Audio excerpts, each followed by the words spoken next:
রাতের জন্য এই মাছটা রান্না করব। তাই প্রথমে আমি একটু হলুদ দিয়েছি, তারপর মরিচ দিয়েছি,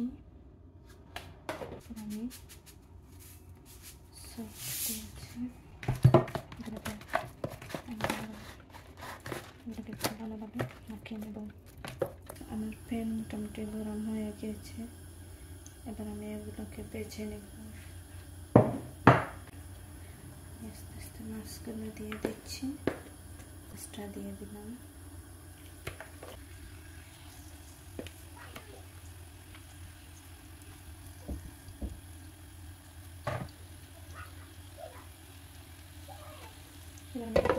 দেখে নিচ্ছি বাজার মতো পর্যন্ত।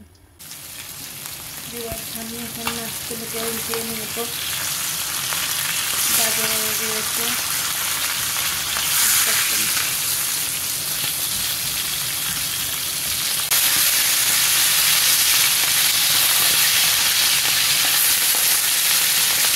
পুরাই ফুলে যাবে।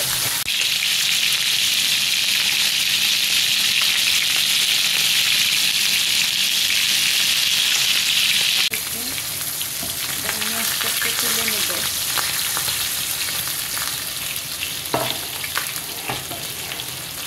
এবার মাছটাকে তুলে নেব।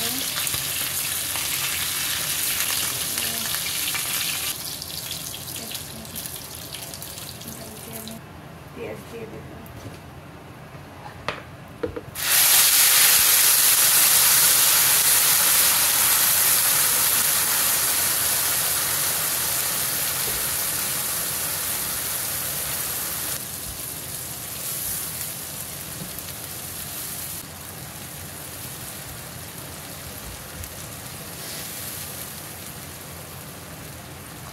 এবার একটু সময় এই পেঁয়াজগুলোকে আমি রান্না করব।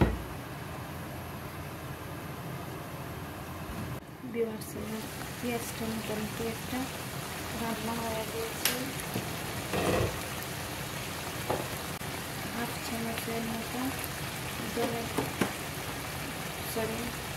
হলুদের পাউডার দিয়ে দিচ্ছি, তার মরিচ দিয়ে দিচ্ছি, আমি ধনিয়া গুঁড়ো দিয়ে দিচ্ছি, জিরার গুঁড়ো, 1 চামচ।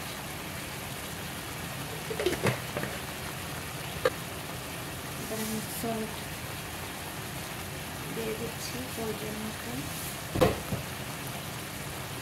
এগুলোকে একটু ভালোভাবে কষিয়ে নেব।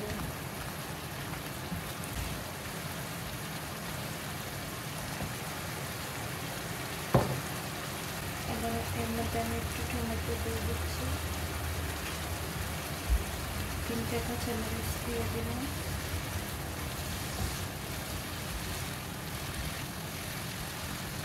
এবার এগুলোকে একটু ভালোভাবে রান্না করতে হবে, যাতে স্মেলটা ছেড়ে দেয়। কিছুক্ষণের জন্য আমি রান্না করবো রেখে রেখে।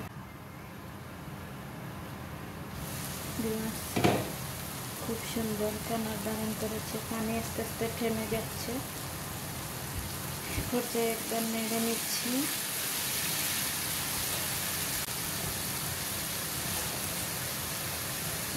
আজকে আমি আমার মাছের মধ্যে কুমড়ার খুশার ফ্লেভার দেব, কুমড়ার ফ্লেভার।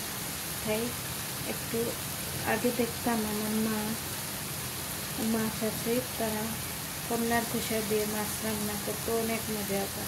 আমরা ছোটোবেলায় খেয়েছি, তাই ভাবলাম আমি একটু ট্রাই করে। তাই এগুলোকে দিয়ে এগুলো আমি একটু ভালো করে কষিয়ে নেব, জল দিয়ে নেব।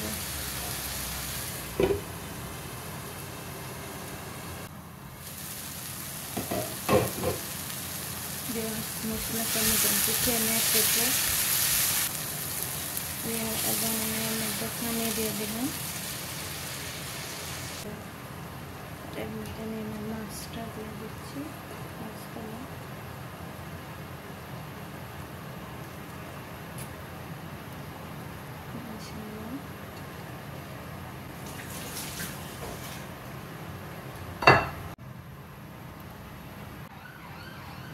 কষে নেওয়া পর্যন্ত আমি ডেকে রেখে দেবো। ভিউয়ার্স, দেখে আমার রেসিপির কি অবস্থা।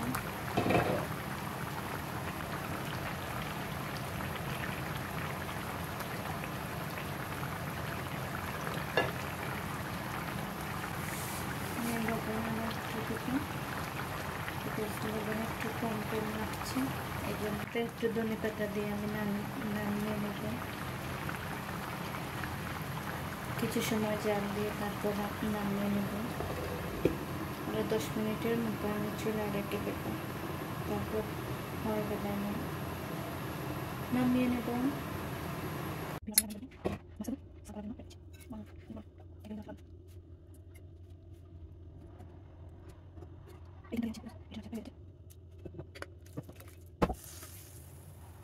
তার জন্য কালার দেখে নিন আমার মাছটা কি সুন্দর ঠিক হয়েছে, অনেক ভালো লাগছে।